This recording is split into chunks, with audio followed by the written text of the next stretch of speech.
Hi, I'm Tony Bowen.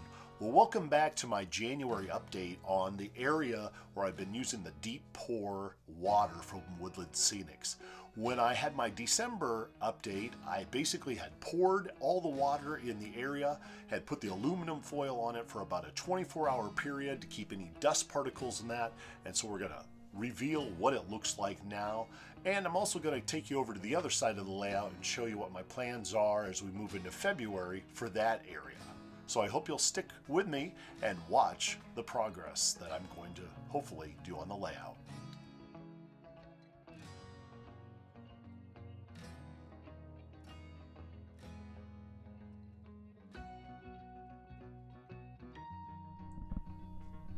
Well, the deep pour water turned out very nice. I'm happy with the depth. I used the murky, so it's not totally clear. It has kind of a greenish brown tint to it.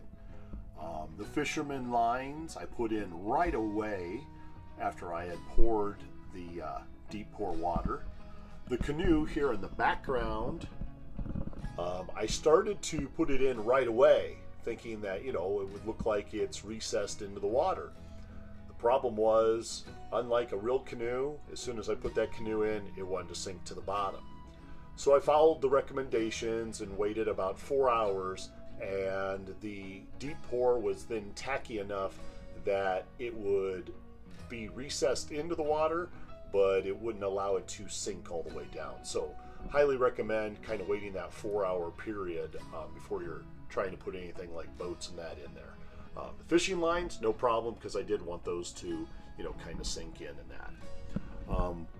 Looking down, how it matches up with kind of the picture backdrop. Other than I need to bring some trees and stuff in there to blend it, but I'm pretty happy with it. And probably the one disappointment, and this is kind of true of just about any water product I've ever used, is when you start looking around this shoreline here and you start seeing that kind of seepage where it goes up into the foliage and that. And of course, that just kind of sucks it up like a sponge and that. And so that's a little disappointing, but I'm thinking with maybe a fine paintbrush and some white glue that I can come right up along and bring maybe that down a little bit and kind of mask some of that. And I've had a few people ask me, okay, was it set up? Was it dry? Was it rock hard after a 24-hour period? And I have to say, it has sat up obviously for probably 60 days. Well, no, sorry, not 60 days, but a good 30 days. And it was dry to the touch 24 hours after I poured it, and it has not gotten spongy or soft or anything since then. So, I mean, great product, and obviously for your first time using it, I'm anxious to use it for the next area on the layout where I'm going to do a deep pour area.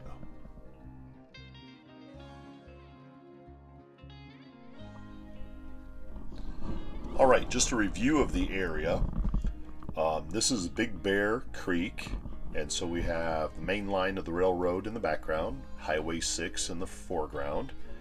And so a picture I had taken this past summer while I was out on one of my bike rides was kind of the inspiration for what's going to be the backdrop.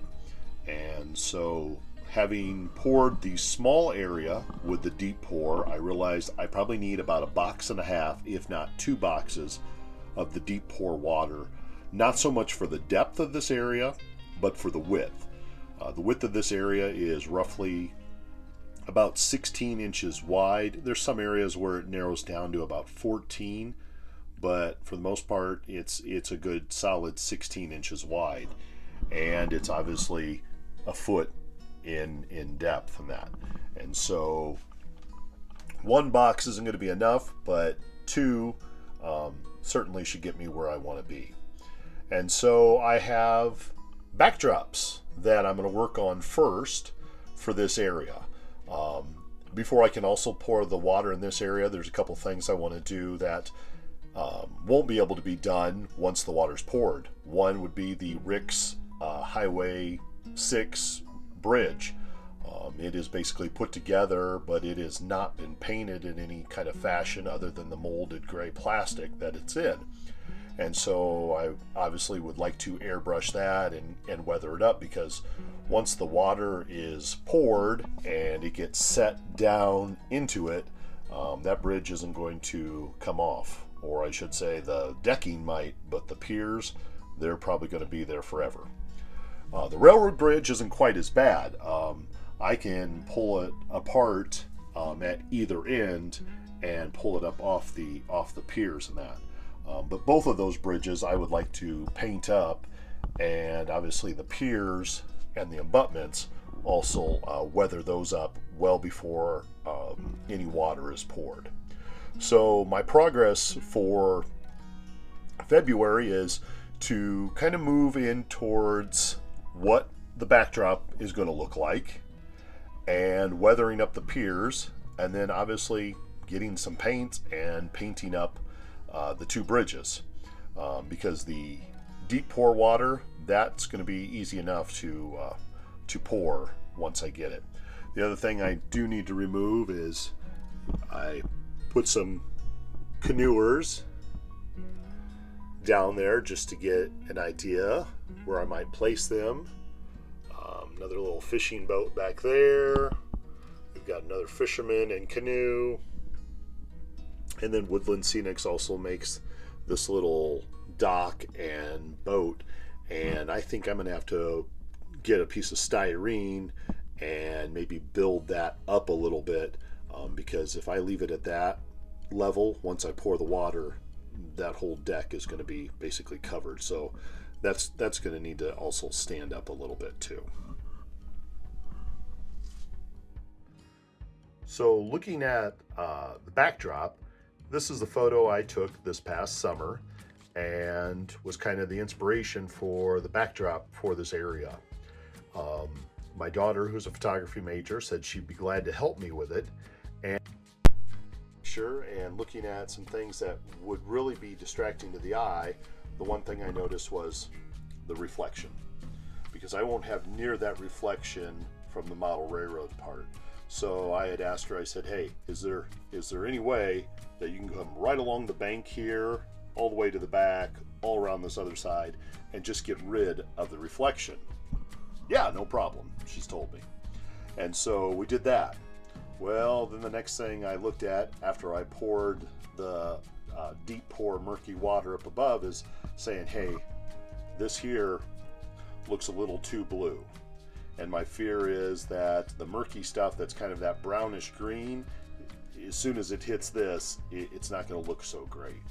And so we did some experiments where we got rid of the reflection and got rid of kind of that blue hue of the water that's obviously reflecting from the sky.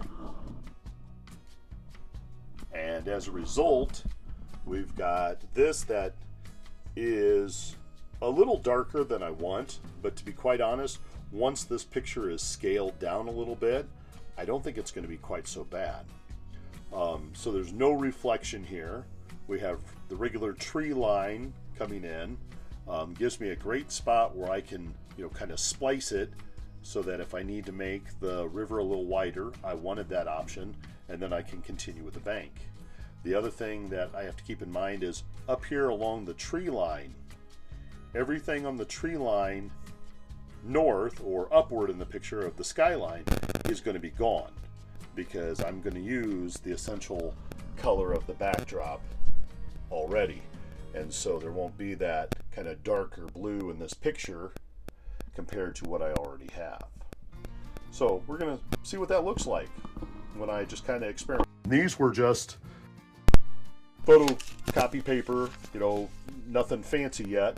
I kind of always experiment with just some paper before I go and actually make the print. So I have one that's full size, and then I have a couple that I've also reduced down a little bit. So I'm going to do a little experimenting, and we'll see what it looks like.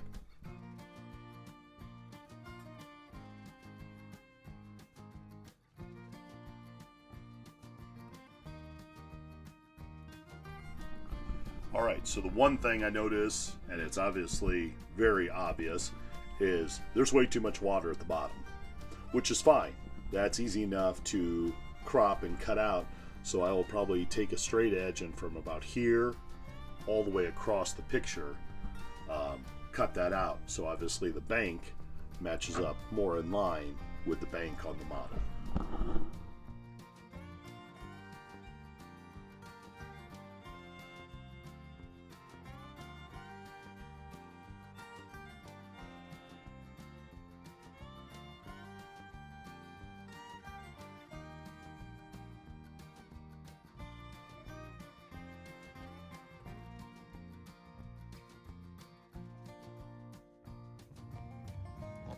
All right, cutting down the water definitely helps. It brings the edge of the bank a lot closer to what's on the model. Obviously, we've got this very sharp 90 degrees, so that can be cut in with some scissors and that. And then by the time I also bring the existing trees over there, we can get a nice kind of blending there, and so you won't notice that really sharp line there. The other thing is, now we don't go quite as far across as we'd like, but the nice thing is I also have some additional water with that amount that I trimmed off. So we're gonna try just experimenting with just kind of cutting right down the center of the picture, moving this over, and then splicing in some of the extra water that I trimmed off.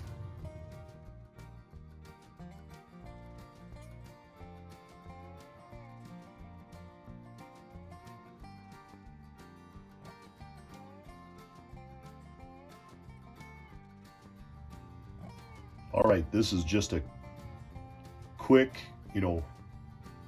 mock-up, but we have the left bank over here that will have trees that'll blend right in, and it goes further in the backdrop. The splicing to make the river actually a little wider. And then we have what'll be the right bank. And I trimmed off some of the height there because since it's going down kind of river, the piece that was here seemed really high. And so I don't think that's something I necessarily want to have on the photo backdrop, but instead I'll just bring in some actual trees and that to mask some of that. And so the water depth will also come up on that backdrop a little bit as well. So if we're kind of at the water level, I don't know how well the focus will be, seeing underneath both bridges and that, it doesn't look quite so bad. And obviously the picture's up a little higher than what it needs to be. It's probably a good 1/8 of an inch down here that I can bring it down even a little more. And so I will definitely do that. It's a little harder doing it with just photocopy paper because it's pretty flexible in that, whereas if it was already photo paper, it would be a little stiffer and I could put it right in its place and it wouldn't move around a lot. So with my scraps here of kind of already scaling what scale I need and that, I'm ready to go and obviously get a couple prints made so that I can move towards working on that. I already have the 2 boxes of the deep pour water, which that's a good thing. I had a couple mock-up black and white photos just in case I needed those.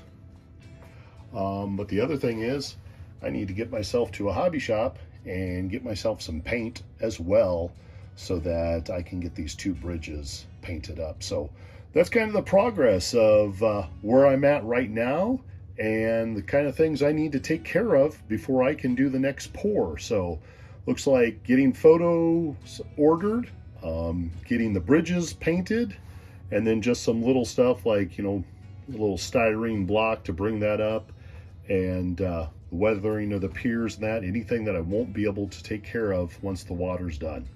I think I also may have mentioned this on a past video too, but these Atlas, phone poles that are in there just kind of filling in the spot, I'm going to replace those with some laser kit ones that I already have on hand too, so they'll look really nice and detailed for the scene as well. So thank you for watching. I hope you enjoyed it, and stay tuned for my next update on the deep pour water.